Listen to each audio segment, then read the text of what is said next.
여러분 안녕하십니까? 오늘 기자회견을 시작하도록 하겠습니다. 더불어민주당에 영입된 인사들이 민주당의 정책 제안을 하는 뉴민주당 정책 제안 시리즈 2차 시리즈에 대한 기자회견입니다. 먼저 오늘 참석하신 분들을 소개시켜드리도록 하겠습니다. 오늘 기자회견을 주최해 주신 김성환 의원님 나오셨습니다. 영입된 인사들을 소개시켜드리도록 하겠습니다. 영입이 이제 1호로 영입이 되셨는데요. 환경, 기후위기 전문가, 에너지 전문가 박지혜 변호사님 나오셨습니다. 전 국정원 제1차장을 지내셨고 외교안보 전문가이신 박선원 차장님 나오셨습니다. 한국천문원 우주과학본부 책임연구원이시고 민주당 대전 유성구 예비후보로 등록을 하신 황정아 박사님 나오셨습니다. 전 현대자동차 사장이시고 영입이 이제 9호로 영입이 되신 공영훈 현대자동차 전 사장님 나오셨습니다. 전 교사연맹 3호 차장이시고 초등교사 노조 수석 부위원장을 맡고 계셨던 백승아 인재님 참석하셨습니다. 대통령 주석의 청년위원장 일자리 전문가로 영입이 되신 신용환 교수님 참석하셨습니다. 미래 문제, 특히 미래 전략 문제 전문가이시죠. 카이스트 교수이시고 미래전략대학원 교수이신 차지호 교수님 참석하셨습니다. 오늘 사회를 보기로 한 저는 민생경제전문가로 영입이 된 10호 김남근 변호사입니다. 뉴민주당 정책제안 시리즈는 민주당에 영입된 인사들이 민주당의 관련 분야에 대한 정책 제안을 하는 시리즈인데요. 인재들이 저번 주에 전부 다 영입이 됐기 때문에 논의를 거쳐가지고 첫 번째 행사로 이태원 참사 유가족들을 만나서 이태원 참사 유가족들이 제안하는 내용들을 듣는 이제 그런 자리를 마련했고요.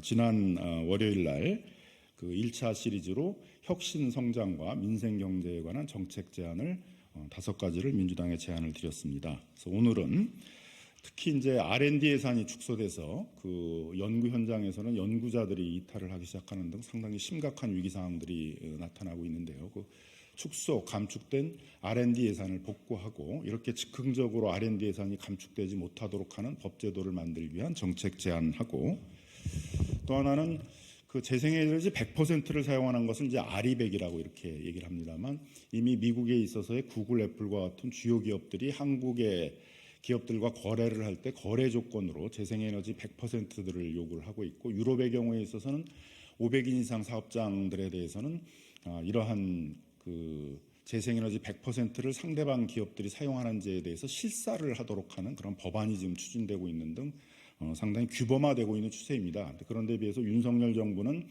그런 재생에너지 100% 사용 정책에 대해서는 관심을 두지 않고 오히려 신재생에너지 정책을 축소 중단하고 있기 때문에 외국의 기업들과 거래하고 있는 한국의 기업들이 상당히 위기 상황에 있고, 이걸 그대로 방치할 경우에는 많은 기업들이 해외로 이탈을 해야 되는 그런 이제 위기 상황에 있습니다. 그래서 오늘은 특히 그 재생에너지 100% 사용 R200 문제에 대해서 여러 정책 제안이 있고, 또 이런 문제를 전문적으로 지속적으로 다루기 위한 미래성장위원회 같은 것들을 민주당에 설치하자는 그런 제안들이 있을 예정입니다.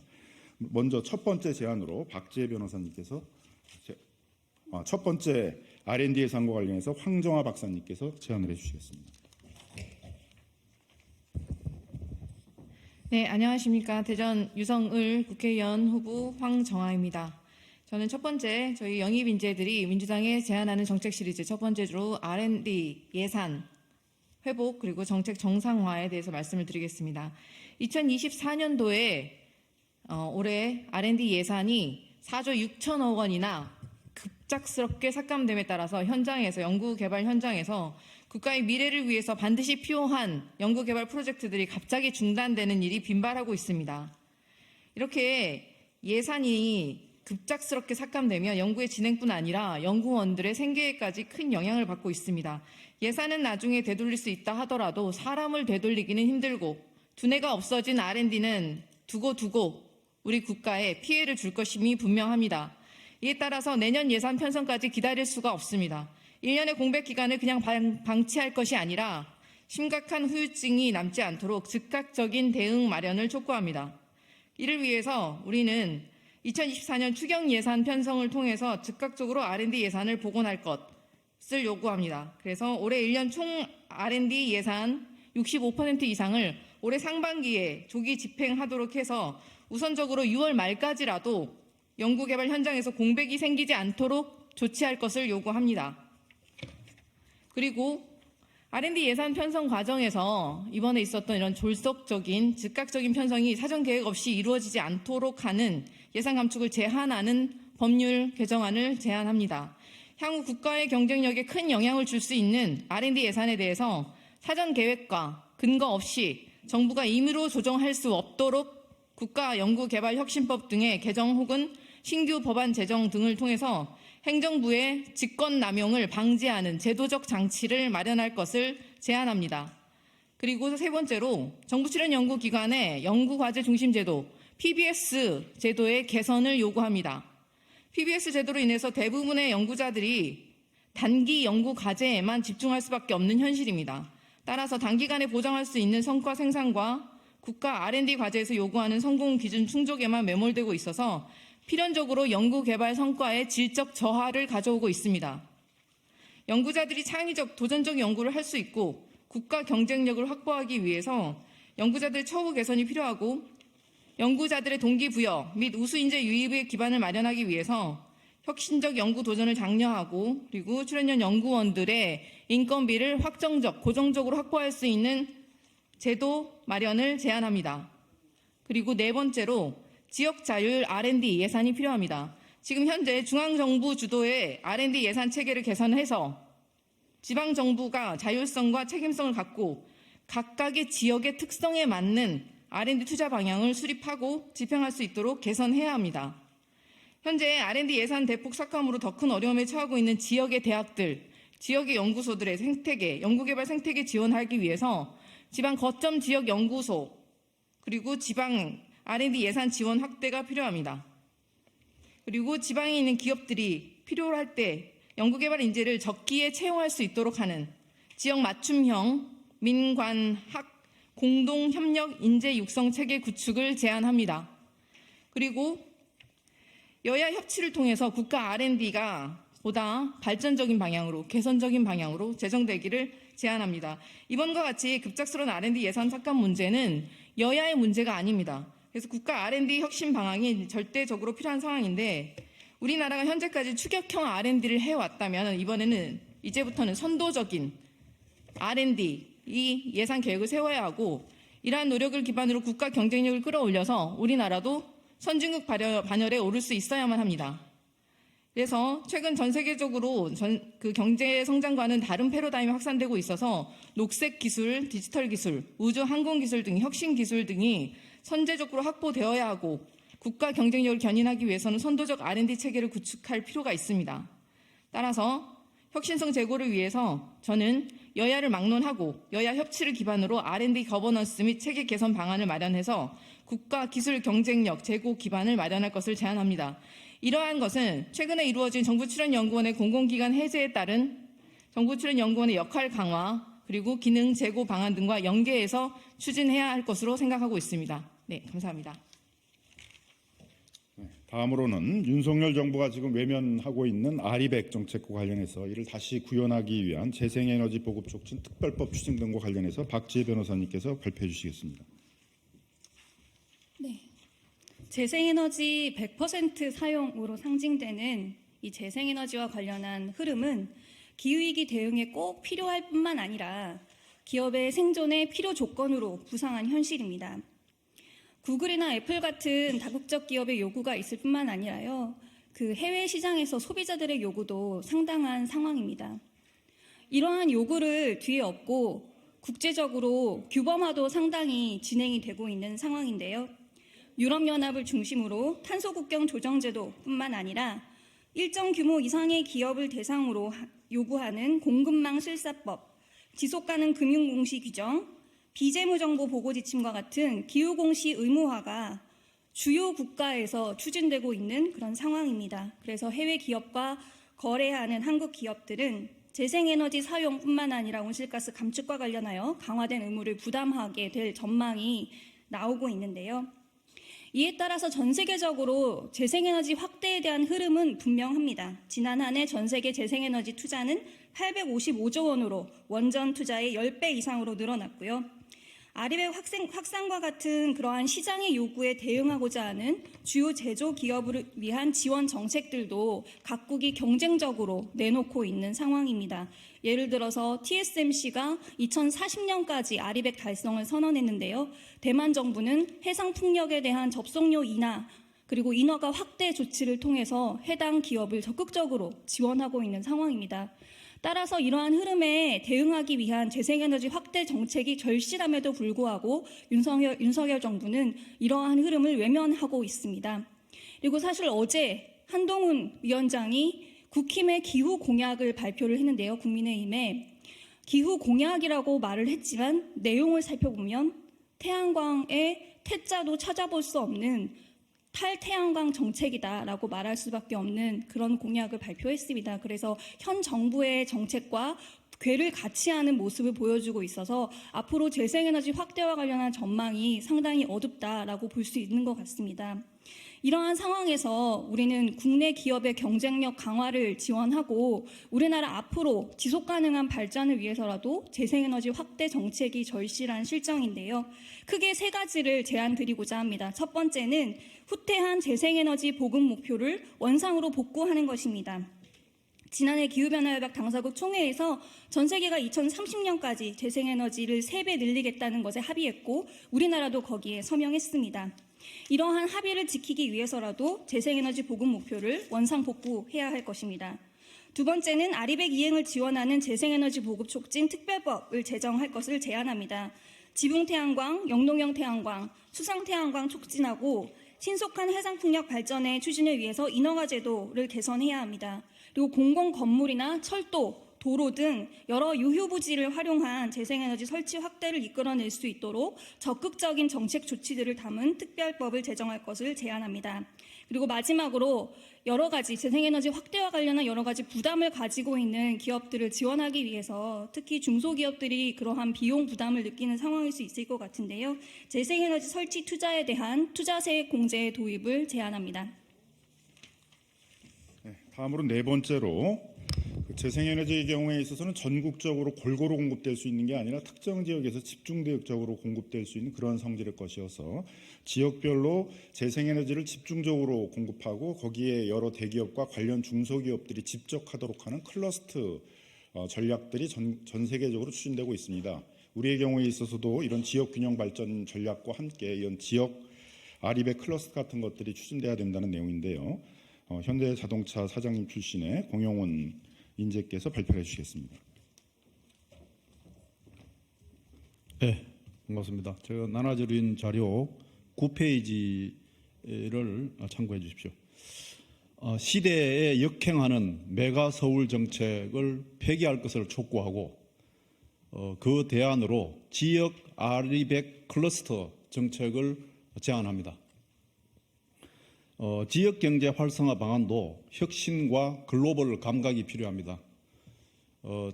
우선 앞으로는 수출 기업들이 신재생 에너지를 찾아서 다녀야 하는 그런 시대가 오고 있습니다.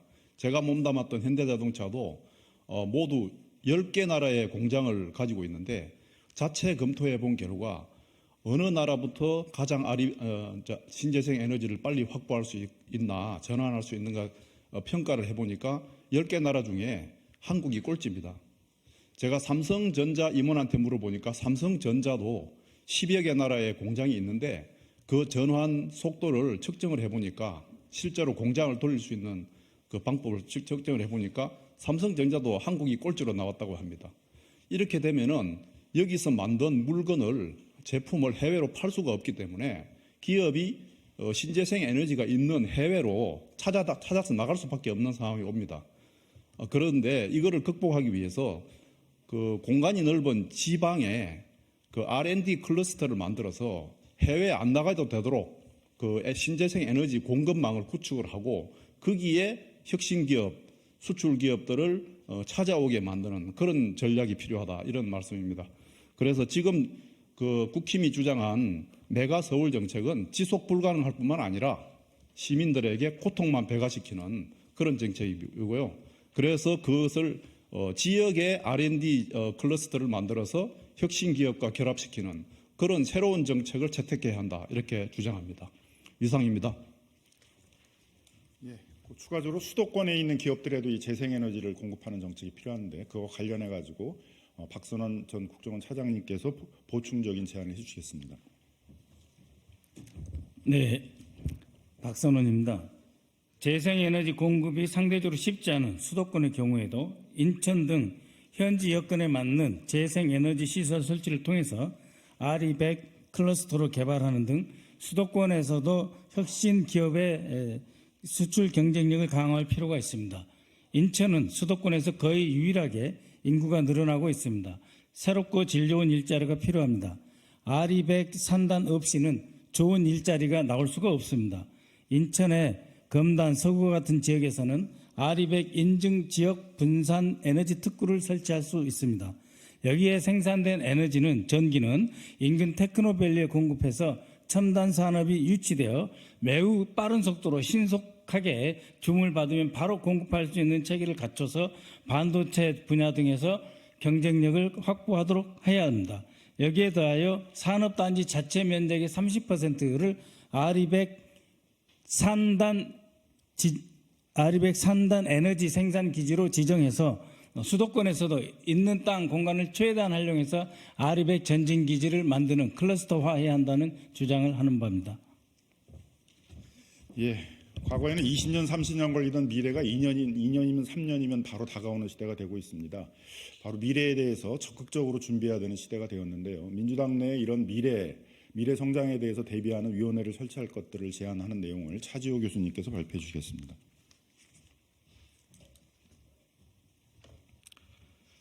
네, 말씀해 주신 대로 민주당은 미래화되어야 합니다. 민주당이 미래 혁신과 지속 가능한 성장을 이끌어갈 수 있도록 당내에 가칭 미래성장위원회 설치를 제안합니다.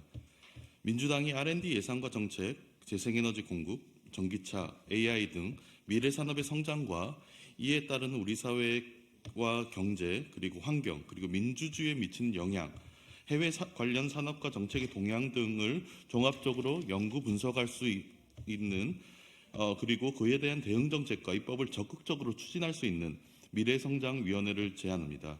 우리의 미래는 지속 가능해야 하고 이를 위한 위원회가 될 것이라고 생각합니다. 특히 22대 국회에서 과학기술의 발전과 기후위기, 에너지정책, 혁신성장 등 많은 분야에서 영입 인재들을 들어오셨습니다. 이러한 영입 인재들과 그리고 민주당 내에 미래를 생각하고 고민하시는 분들은 미래성장과 미래혁신, 지속가능성과 관련된 전문성과 관련 학자, 기업, 시민단체들과의 소통 네트워크를 확대해 나가겠습니다. 그럼으로써 미래성장위원회의 기초를 다질 수 있을 것 같습니다.